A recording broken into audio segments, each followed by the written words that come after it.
토트넘에 데려오기 위해 무려 100억 원을 지출했어요. 네, 안녕하세요. 반갑습니다. 축구친구입니다. 이번 시즌 프리미어리그가 맨시티 우승으로 끝난 가운데 토트넘은 5위로 시즌을 마감하면서 다음 시즌 유로파리그에 진출하게 되었는데요. 영국의 딜로이트는 올해 초 2022-23 시즌 축구의 자본 흐름에 대해 분석하면서 전 세계에서 가장 많은 수익을 기록한 20개 구단을 발표했습니다. 역시나 1위는 무려 1조 2천억 원을 벌어들인 레알 마드리드였고요. 2위는 레알에 100억 정도 뒤처진 1조 1,900억의 수익을 올린 맨시티였어요. 그리고 이강인 선수가 활약하는 파리가 3위였고요. 그 밑으로 바르셀로나, 미넨, 맨유 등 세계적인 빅클럽들이 랭크된 가운데 파리의 토트넘 하스퍼가 보입니다. 무려 첼시와 아스날보다도 높은 순위를 기록하면서 영국의 수도인 런던에서 가장 부유한 클럽으로 토트넘이 선정된 거죠. 그리고 영국 전체로 보더라도 맨시티와 맨유, 리버풀에 이은 4위라고요. 그럼 토트넘 이제 빅4에 질 수 있는 거예요? 토트넘은 22-23 시즌 무려 9,500억의 수익을 올렸는데요. 그 전 시즌 대비 무려 1,400억 이상이 증가한 수치였죠. 실제로 최다 수익을 기록한 상위 10개 구단들 중에서 파리와 바르셀로나 다음으로 가장 높은 상승폭이었다고요. 그렇다면 오늘은 토트넘이 어떻게 이렇게 단기간 내 런던에서 가장 부유한 클럽이 될 수 있었던 걸까요? 저 축구 친구와 함께 한번 알아보도록 하겠습니다.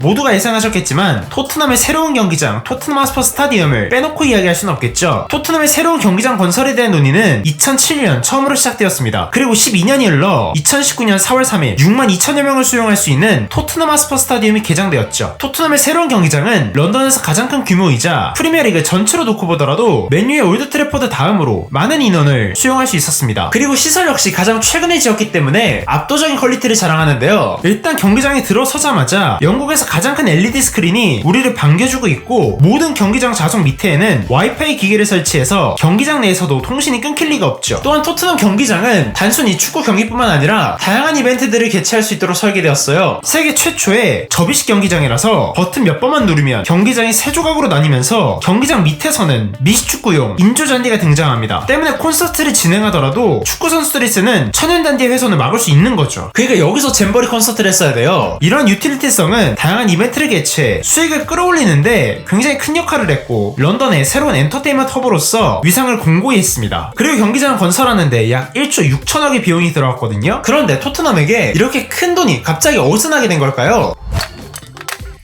클럽과 레비 회장은 이 야심찬 프로젝트를 추진하기 위해 골드만삭스와 뱅크 오브 아메리카 그리고 HSBC로부터 약 1조 1천억 원 규모의 대출을 받게 됩니다. 그리고 경기장을 짓는데 비용뿐만 아니라 시간 역시 굉장히 많이 들 수밖에 없잖아요. 토트넘은 1627 시즌 화이트하트 레인에서 마지막 홈경기를 치르고 2017년부터 2년 동안 웸블리에서 신세를 졌어요. 그런데 홈경기장을 옮긴다는 게 그냥 거기서 경기만 치면 되는 게 아니잖아요. 일단 홈이니까 경기장 단장도 해야 되죠. 경기장 밖에서도 토트넘으로 다 도배해야 돼요. 그런데 문제는 웸블리가 잉글랜드 대표팀 홈구장이기도 하니까 A매치가 되면 주기적으로 교체도 해줘야 되죠. 결국에 경기장 건축은 비용, 시간, 인건비, 리소스가 너무 많이 들어간 작업이에요. 때문에 옆 동네 첼시는 2018년 새로운 경기장 건축에 대한 계획을 포기했고요. 리버풀 역시 2020년 코로나 팬데믹이 발생하자 안필드 재개발 계획을 잠시 연기했었죠. 토트넘 역시 영국의 브렉시트로 인해서 경기장 건축 초기 계획에 비해 최종 지출 비용이 무려 3배나 증가했고, 공사 문제로 인해서 경기장 건축이 중단될 위기에 처했었지만 그럼에도 불구하고 토트넘 회장 다니엘 레비는 이 프로젝트를 끝끝내 완성시켰습니다. 그리고 2019년 완공 이후 레비 회장은 파이낸셜 타임스와의 인터뷰에서 우리에게는 인프라 구축이 우선이었어요. 물론 경기장을 짓는 대신에 그 돈으로 선수 영입에 더 많은 돈을 쓸 수 있었지만 이게 성공으로 이어지는 보장이 없잖아요. 때문에 가장 적절한 접근 방식은 밑바닥부터 튼튼하게 구단의 구조를 다지는 거였죠. 하루아침에 글로벌 구단이 될 수는 없으니까요. 즉 레비의 비전은 다양한 수입원을 창출할 수 있는 경기장을 일단 만들게 된다면 자연스럽게 부는 축적되고, 이를 통해 더 많은 선수 영입을 일궈낼 수 있다는 거죠. 그리고 실제로 레비의 말이 맞았습니다. 토트넘은 새로운 경기장 건축 이후 클럽의 재정 상태를 개선했고 이적 자금을 강화해 현재 더 강력한 팀을 구축하는데 공격적으로 투자하고 있죠. 18-19 시즌 챔스 결승전에 진출했을 당시 토트넘은 이적 시장에서 그야말로 영입, 그 누구도 영입하지 않으며 레비 회장이 짠돌이라고 모두들 손가락질했지만, 지난 여름 토트넘은 맨시티와 맨유, 아스날보다도 이적 시장에서 많은 돈을 지출하면서 포스테코글루 감독 체제 아래 비카리오와 반더벤, 메디슨 등 다양한 선수들을 영입했습니다. 그리고 지난 겨울에도 PSI 규칙으로 인해 에버튼이 승점 삭감을 당하자 프리미어리그 구단들은 지갑을 닫고 몸을 사렸는데, 토트넘만은 베르너를 임대 영입하고 미넨과의 경쟁 끝에 드라고신 영입에도 성공했죠. 또한 바르셀로나를 상대로 미남 유망주 루카스 베르바를 하이제킹하며 이제는 빅클럽들과의 영입 경쟁에서 승리하는 모습을 곧잘 보여주고 있어요. 더군다나 지난 여름에 해리케인의 1600억의 미넨을 보냈기 때문에 클럽의 재정 건정성 측면에서도 비교적 자유롭죠. 누군가는 레비 회장이 짠돌이 마인드 때문에 토트넘이 영원히 B클럽이 될 수 없다고 말하지만 이 재정적 측면만 본다면 레비 회장의 힘으로 토트넘이 여기까지 왔다고도 말할 수 있는 거예요. 딜로이트의 스포츠 비즈니스 그룹 이사 샘 부어는 토트넘이 성장할 수 있었던 가장 큰 이유로 클럽이 매치데이 수입과 상업적 수입에서 경기장을 활용해 다양한 수익을 창출할 수 있는 구조를 만들어 놨기 때문이라고 밝혔는데요. 토트넘은 경기 당일 티켓과 각종 케이터링 서비스, 머천다이즈 판매를 통해 매치데이 수입으로만 연간 2천억 정도를 벌어들이고 있고 이는 프리미어리그에서 가장 높은 수치죠. 유럽 전체로 보더라도 파리와 바르셀로나에 이어 3위를 기록하고 있죠. 또한 경기장에서 진행되는 팝스타들의 콘서트와 미식축구, 복싱, 럭비 같은 타 스포츠 이벤트들 그리고 F1을 통해 얻는 추가 수입이 굉장히 짭짤합니다. 그래서 2022년 한 해 동안 경기장 수익으로만 거의 3천억을 벌었으니까요. 토트넘은 이미 경기장 건설 전부터 프로 미식축구 NFL과 협력을 계획했었고 실제로 매년 2번의 NFL 경기를 토트넘 스타디움에서 진행하고 있죠. 그리고 이 NFL 경기가 프리미어리그 경기보다 2배가 넘는 매치데이 수익을 창출하는 것으로 알려졌어요. 또한 콘서트 수익 역시 어마어마한데요. 토트넘은 비욘세, 레이디 가가 등 월급급 가수들의 공연 수익으로만 85억을 이미 확보했고 2달 뒤에는 세계적인 래퍼 트래비스 스칸 역시 토트넘 하스퍼 스타디움에서 콘서트가 예정되어 있죠. 여기에 지난해 3월 F1 15년 파트너십을 맺은 토트넘은 F1 드라이버 발굴을 거점으로 토트넘 경기장을 활용할 예정이고 이에 따라 경기장 남쪽 관중석 지하에 서킷도 건설했어요. 이곳에서 드라이버 아카데미를 통해 선수를 육성하고 더 나아가서는 F1 대회까지 유치할 예정이에요. 진짜 토트넘 알면 할수록 대단해요.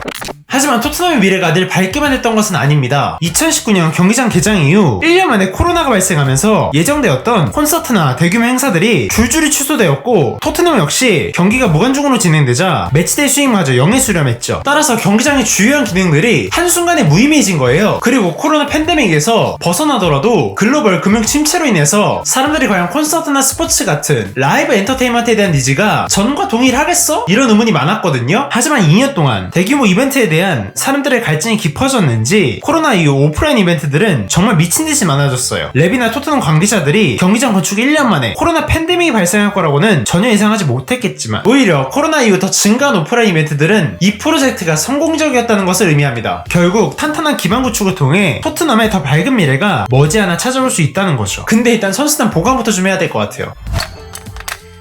토트넘은 홈 경기장 등 내수 시장에도 힘을 많이 쏟고 있지만 해외에서의 마케팅 역시 굉장히 열심인데요. 이미 올여름 토트넘은 호주를 방문했고 한국과 일본에서 프리시즌을 진행할 것이라고 발표했죠. 특히나 우리나라에는 2022년 방한 이후 2년 만에 다시 방문하게 된 거예요. 때문에 제가 들은 정보에 따르면 쿠팡과 토트넘의 방한 논의는 이미 올해 초부터 계속되었고 토트넘의 방한 의지도 꽤나 강력했다고 해요. 그리고 토트넘은 2번의 방한으로 인해서 약 100억 원 정도의 대전료를 쿠팡으로부터 받을 예정이죠. 진짜 엄청나다. 그리고 스퍼스웹에 따르면 토트넘이 일본 방문으로 인해 총 170억의 수익을 올릴 것이라고 예상했는데요. 사실 토트넘은 이미 오래전부터 아시아 시장에 대해 진심이었어요. 2015년 레버쿠젠에서 데려온 손흥민이 아시아 역대 최고 선수가 되었고 아시아에서 많은 팬덤을 보유할 수 있게 되었죠. 그리고 토트넘에게는 믿는 구석이 사실 하나 더 있는데요. 바로 경기장 명명권이에요. 기본적으로 축구클럽은 홈 경기장의 명명권을 기업에 팔거든요. 2년 전 굴구가 아마존이 1조 6천억 규모의 토트넘 구장 명명권을 두고 치열하게 경쟁했었는데 결국 누구도 계약까지 이어지지는 않았단 말이죠. 그리고 2년이 지난 현재까지 계약이 지지부진하자 결국 담당자였던 토드 클라인을 그냥 잘라버렸잖아요. 일각에서는 레비 회장이 이제 직접 협상에 관여하는 것이 아니냐 이런 이야기도 들리는데 만약에 명명권까지 따낼 수 있다면 토트넘의 재정은 더 안정되겠죠? 또한 토트넘 경기장 사업의 진짜 마침표는 바로 부지 개발을 통한 사업 확장입니다. 토트넘은 스타디움 바로 옆에 이 세 군데 지역을 소유하고 있는데 이곳에서 1000개의 주택과 공원, 오피스텔 등 다양한 공간을 만들 계획이 있고요. 더 나아가서는 다양한 스포츠와 콘서트를 보러 온 사람들이 머물 수 있는 호텔 역시 짓는 플랜을 지금 그리고 있어요. 이렇게 되면 스타디움에 대한 부가가치는 감히 측정할 수 없고 엄청난 부를 창출할 수 있는 자생이 가능한 구단으로 발돋움하는 거죠. 네, 오늘은 토트넘이 절대 망할 수 없는 이제는 빅클럽이라고 불릴 수밖에 없는 이유들에 대해 알아봤는데요. 이렇게나 구단의 몸집이 점점 커지는 만큼 포스테코글루 감독 아래 다음 시즌 토트넘의 순위 역시 조금 더 높아졌으면 좋겠습니다. 손흥민 선수도 이제 진짜 우승만 하면 되는데 오늘의 주제가 흥미로웠다면 구독과 좋아요 부탁드리고요. 지금까지 저는 축구친구였습니다. 그럼 안녕히 계세요.